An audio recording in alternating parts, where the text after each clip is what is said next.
I won't hurt you. No! এটা video game, প্রথমে আসলে কেউ বিশ্বাস করতে চাইবে না, এবং গ্রাফিক্সের দিক থেকে গেমটি আসলে বেশ ইমার্সিভ হওয়ার কথা। Avatar frontiers of Pandora release হতে যাচ্ছে ডিসেম্বর মাসের 7 তারিখ, এবং আপনারা হয়তোবা অলরেডি এর যে ট্রেইলার সেটা দেখে ফেলছেন।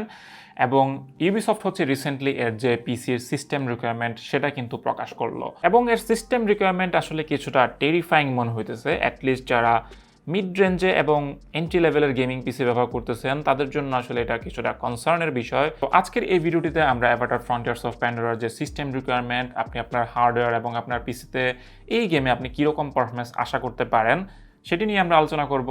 So let's get started. তো প্রথমে আমরা আসলে এই গেমের কিছু ফিচার নিয়ে আলোচনা করতে চাই, যেরকম এখানে উল্লেখ করা রে ট্রেস গ্লোবাল ইলুমিনেশন, এবং আমরা আসলে অনেকটাই আগে থেকে আসলে আশা করতেছিলাম যে এই গেমে অবশ্যই রে ট্রেসিং এর উপস্থিতি থাকবে। ইভেন আমরা দেখি যে 2009 সালের যে অ্যাভাটার যে মুভিটা ছিল সেখানেও কিন্তু আমরা দেখতেছি যে প্রচুর পরিমাণে লাইটিং কিন্তু তারা ব্যবহার করছে। এটা আসলে নো ওয়ান্ডার যে এই গেমেও কিন্তু প্রচুর পরিমাণে লাইটের যেই ফিজিক্স, অথবা আমরা বলতে পারি যে লাইটের যে বাউন্স অথবা রে ট্রেসিংয়ের যে সব ফিচার, গ্লোবাল ইলুমিনেশন, এই সবগুলো আসলে থাকবে। এই দ্বিতীয়ত এখানে ইন গেম বেঞ্চমার্ক টুল রয়েছে, স্পেশালি যারা হচ্ছে বিভিন্ন রকমের হার্ডওয়্যার টেস্ট করে থাকেন তাদের জন্য আসলে এই ফিচারটা খুবই কাজের জিনিস। এবং যেসব গেমগুলোতে হচ্ছে ইন গেম বেঞ্চমার্ক টুল রয়েছে সেগুলো আসলে সেই গেমগুলো আসলে টেস্ট করতে কিছুটা ইজি। তারপর আমরা দেখি যে এখানে আলট্রা ওয়াইড রেজুলেশনের সাপোর্ট রয়েছে, যদিও 2-3 মাস আগে রিলিজ হওয়া বেশ বড় একটি টাইটেল স্টারফিল্ড, সেখানে কিন্তু ডে 1 রিলিজে কিন্তু আলট্রা ওয়াইড রেজুলেশনের সাপোর্ট ছিল না। তারপর আমরা দেখি যে এখানে হচ্ছে যদিও এটা AMD sponsor title Avatar frontiers of Pandora, কিন্তু আমরা এখানে দেখতেছি যে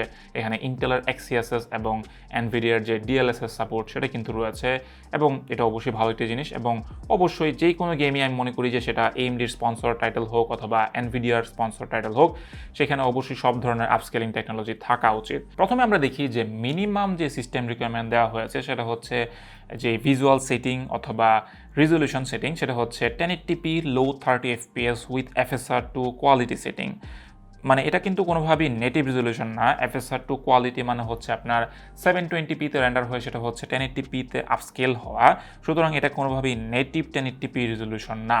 এখন এই ভিজুয়াল সেটিংকে টার্গেটে রেখে আমাদের যেই সিপিইউ এবং জিপিইউ দরকার সেটা হচ্ছে Ryzen 5 3600, i7 8700K, অথবা জিপিইউর দিক থেকে হচ্ছে RX 5700, এনভিডিয়ার GTX 1070 এবং ইন্টেলের RK 750। সুতরাং আমরা বলতে পারি যে 18-19 সালের যে মিড রেঞ্জ প্রোডাক্টগুলো ছিল সেগুলো হচ্ছে এই গেমের জন্য মিনিমাম রিকোয়ারমেন্ট। তবে হ্যাঁ, সবার কাছে তো আর Ryzen 5 3600 অথবা i7 8700K নাই।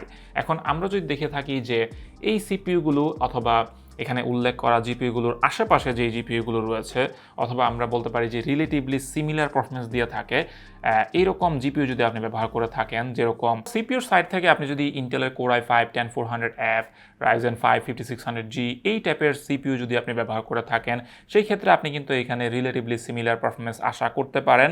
তবে এটা অবশ্যই ডিপেন্ড করবে আপনার জিপিইউ, র্যাম, এইসব জিনিসের উপর অবশ্যই কিছুটা ডিপেন্ড করে পারফরমেন্স। তারপরে যদি আমরা মিনিমাম রিকোয়ারমেন্টের রিলেটিভ জিপিইউর কথায় আসি, সেই ক্ষেত্রে হচ্ছে RX 5700, GTX 1070 অথবা ARC A750-র আশেপাশে যে জিপিইউগুলো রয়েছে আপনি আশা করতে পারেন যে আপনার পারফরমেন্স এই হার্ডওয়্যারগুলোর আশেপাশেই থাকবে। যেরকম Radeon RX 5700-এর কাছাকাছি পারফরমেন্স দিয়ে থাকে, এরকম জিপিইউ রয়েছে Radeon RX 6600 অথবা Radeon RX Vega 64, তারপরে হচ্ছে এনভিডিয়ার পক্ষ থেকে GTX 1080, 2060, এই সব জিপিইউগুলোতে আপনি বলতে পারেন যে এখানে আপনি অ্যাভাটার ফ্রন্টিয়ার্স অফ প্যান্ডোরাতে মিনিমাম রিকোয়ারমেন্টে আপনি গেম খেলতে পারবেন।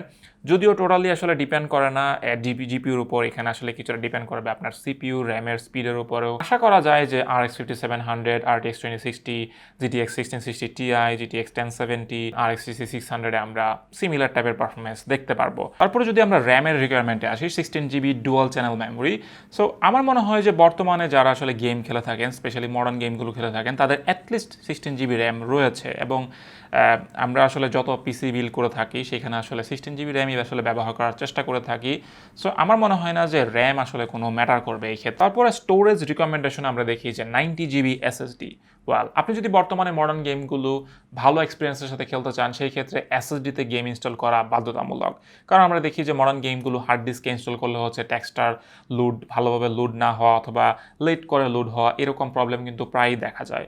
সুতরাং আপনি যদি ভালো এক্সপিরিয়েন্সের সাথে গেম খেলতে চান সেক্ষেত্রে এসএসডিতে গেম ইনস্টল করা একদমই বাধ্যতামূলক। আর বর্তমানে আসলে এসএসডির দাম এইচডির থেকেও কম পারফরমেন্স অনুযায়ী। তারপর আমরা রিকমেন্ডেড সিস্টেম রিকোয়ারমেন্টে দেখি 1080p হাই সেটিংস 60 fps কে টার্গেট করে with FSR two quality mode. সেখানে হচ্ছে যে সিপিইউ এবং জিপিইউ দরকার সেটা হচ্ছে AMD Ryzen 5 5600X অথবা ইন্টেলের Core i5 11600K, এবং জিপিইউর দিক থেকে AMD RX 6700 XT এবং NVIDIA RX 3060 NVIDIA RTX 3060 Ti, এবং এখানে কিন্তু ইন্টেলের আর্ক A770 কিন্তু জায়গা হয় নাই। সো মোস্ট প্রবাবলি আমার মনে হয় যে A750 এবং 3060 Ti এর মাঝখানে কোনো একটা জিপিইউ হবে আর্ক A770। আসলে ইন্টেলের আর্ক A770 খুবই উইয়ার্ড একটা প্রোডাক্ট। দেখা যায় যে কিছু কিছু গেমে এখানে আসলে বেশ ভালো পারফরমেন্স পাওয়া যেতেছে, আবার কিছু গেম রয়েছে যেখানে আসলে A750 থেকে আসলে খুব বেশি আগানো না A770। সুতরাং A770 কিছুটা ব্রোকেন প্রোডাক্ট বলা যায়। অথবা আমরা যদি অন্য জিপিইউগুলো কম্পেয়ার করে থাকি 6750 XT অথবা এনভিডিয়ার যে নতুন তার 4060 Ti 8GB Avatar frontiers of Pandora যদি খেলতে চান সেই ক্ষেত্রে কিন্তু আপনাকে 1080p 60 fps যদি আপনি অ্যাক্সেস করতে চান সেই ক্ষেত্রে হচ্ছে আপনাকে আপস্কেলিং এর সহযোগিতা নিতে হবে। আপনি কিন্তু নেটিভ 1080p তে কিন্তু হাই সেটিংসে আপনি কিন্তু 5600X 11600K 6700XT 3060 Ti এই টাইপের যেই সিস্টেমগুলো রয়েছে সেখানে কিন্তু আপনি নেটিভ রেজলিউশনে 60 fps গেম খেলতে পারতেছেন না উইথ হাই সেটিংস। এখানে একটা জিনিস বলার মতো যে আপনি যদি AMD Ryzen 5000 সিরিজের সিপিইউগুলো ব্যবহার করে থাকেন অথবা আপনি যদি নিউ পিসি বিল্ড করে থাকেন 5600X 5700X এই টাইপের সিপিইউ দিয়ে, সেই সিপিইউগুলো কিন্তু আসলে মডার্ন গেমগুলো আপনাকে 60+ FPS গেম খেলাতে সক্ষম। যদিও সেটা আসলে ডিপেন্ড করে আপনি এর সাথে কোন জিপিইউ ব্যবহার করতেছেন, আপনার র্যামের স্পিড, স্পেশালি সেটা যদি সেই গেম যদি আসলে মেমোরি সেন্সিটিভ গেম হয়ে থাকে। এবং এখনও যারা Ryzen 2000 সিরিজের 2600 2700 এর মতো সিপিইউগুলো ব্যবহার করতেছেন তারা যদি 5600X 5700X 5600 এই টাইপের সিপিইউ যদি আপনি আপনার সিস্টেম আপডেট করে থাকেন without changing motherboard and RAM, সেই ক্ষেত্রেও কিন্তু আপনি বলতে পারেন যে আপনি কিন্তু মডার্ন গেমগুলো বেশ ভালোভাবে কিন্তু খেলতে পারবেন। সুতরাং এটা আসলে রাইজেনের যেই M4 প্ল্যাটফর্ম সেটার আসলে সবচেয়ে বড় সুবিধা। তারপর আমরা দেখি যে এনথুসিয়াস্ট লেভেল অথবা 1440p হাই 60 fps এ যদি আপনি গেম খেলতে চান উইথ FSR টু কোয়ালিটি, এখানে আসলে নেটিভ রেজলিউশন নাই, এখানে আসলে তারা সিস্টেম রিকোয়ারমেন্টের নেটিভ রেজলিউশন উল্লেখ করে নাই। সো এখানে যদি আপনি গেম খেলতে চান 1440p 60 fps with FSR two quality mode, সেই ক্ষেত্রে হচ্ছে আপনার সিপিইউ দরকার হবে 5600X 11600K।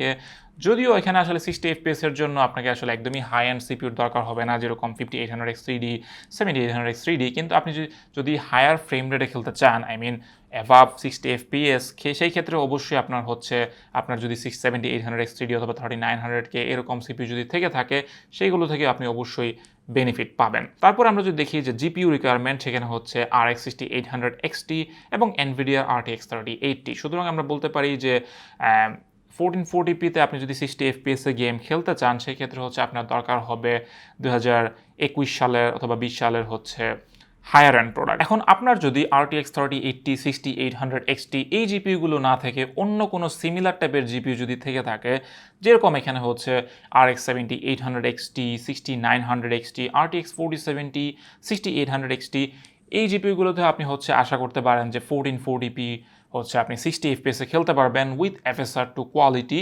তবে আমরা বলতে পারি যে এখানে আপনি যদি 1440p নেটিভ রেজলিউশনে গেম খেলতে চান সেই ক্ষেত্রে অবশ্যই এর থেকে বেটার জিপিইউ দরকার হবে। তবে 1440p তে আমি বলবো যে আপস্কেলিং এর সহযোগিতায় বেশ ভালো এক্সপিরিয়েন্সের সাথে গেম খেলা যায়, স্পেশালি আপনি যদি NVIDIA ইউজার হয়ে থাকেন। DLSS কিন্তু 1440p তে বেশ ভালো পারফরমেন্স দিয়ে থাকে, আমি ভিজুয়ালের কথা বলতেছি। সর্বশেষে আপনি যদি 4K 60 fps এ যদি আপনি আলট্রা সেটিংসে গেম খেলতে চান with FSR to balance mode, সেই ক্ষেত্রে হচ্ছে আপনার সিপিইউ দরকার হবে 5800X 3D Intel i7-12700K এবং জিপিইউর দিক থেকে RX 7900 XTX এবং NVIDIA RTX 4080। এখন এটা আসলে বলাই যায় যে অ্যাভাটার ফ্রন্টিয়ার্স অফ প্যান্ডোরা খুবই হার্ডওয়্যার ডিমান্ডিং গেম, এবং যারা আসলে লো বাজেট রেঞ্জে এন্ট্রি লেভেল পিসি ব্যবহার করতেছেন, যেরকম আমি যদি বলি যে জিপিইউ ক্ষেত্রে সেক্ষেত্রে হচ্ছে GTX 1060 GTX 1650 অথবা RX 570 এই টাইপের জিপিইউ যারা ব্যবহার করতেছেন অথবা যারা হচ্ছে পুরাতন জেনারেশনের সিপিইউ ব্যবহার করতেছেন, মোস্ট প্রবলি কোর i5 8400 8100 অথবা 7 জেনারেশন অথবা রাইজেনের 2600 2700, সেই ক্ষেত্রে অবশ্যই আপনি দেখবেন যে আপনি সেখানে পারফরমেন্স রিলেটেড প্রবলেমে আপনি পড়তে পারেন। এবং যেই ক্ষেত্রে আমরা আসলে দেখতেছি যে এখানে ইন্টেলের আর্ক A750 GTX 1070 RX 5700-এর মতো জিপিইউতে আমাদের হচ্ছে 1080p লো সেটিংসে, তাও আবার কিন্তু এখানে আপস্কেলিং টেকনোলজির সহায়তা নেওয়া লাগতেছে আমাদের হচ্ছে 30 FPS অ্যাক্সেস করতে। ইভেন যারা মিড রেঞ্জের জিপিইউ ব্যবহার করতেছেন, যেরকম RTX 3060 অথবা AMD 6600 6650 XT অথবা RX 7600, তাদের জন্য কিন্তু 1080p-তে 60 FPS মেনটেন করা ডেফিনেটলি ডিফিকাল্ট হতে পারে। তবে হ্যাঁ, আপনি অবশ্যই 1080p হাই থেকে আপনি যদি মিডিয়াম হাই টেক্সচার মিলিয়ে অথবা বিভিন্ন সেটিং চেঞ্জ করে যদি আপনি খেলতে পারেন, সেই ক্ষেত্রে হয়তো আপনি 60 FPS অ্যাক্সেস করতেও পারেন। ওভারঅল আমরা বলতেই পারি যে এটি অবশ্যই হাইলি ডিমান্ডিং একটি গেম। তবে আমরা বলতে পারি যে এর যে ওভারঅল অপটিমাইজেশন এবং গ্রাফিক্স কোয়ালিটির উপর ডিপেন্ড করবে আপনার গেমের এক্সপিরিয়েন্স। কারণ কিছু কিছু গেম দেখা যায় যে আপনি যদি ইভেন 1080p লো সেটিংসও খেলে থাকেন, সেই ক্ষেত্রে দেখা যায় যে তুলনামূলক অন্যান্য গেম থেকে বেটার গ্রাফিক্স অথবা ভিজুয়াল কোয়ালিটি পাওয়া যায়। যেরকম কিছুদিন আগে রিলিজ হওয়া অ্যালেন ওয়েক 2-তে আমরা দেখি যে আপনি যদি রে ট্রেসিং ছাড়াও আপনি যদি গেম খেলে থাকেন ইভেন মিডিয়াম সেটিংসে, সেখানে গেমের যে লাইটিংয়ের যে এক্সিস্টেন্স সেটা কিন্তু বেশ ভালোভাবে লক্ষ্য করা যায়। এর জন্য কিন্তু আপনার কিন্তু বাধ্যতামূলক রে ট্রেসিং ফিচার অন করতে হয় না।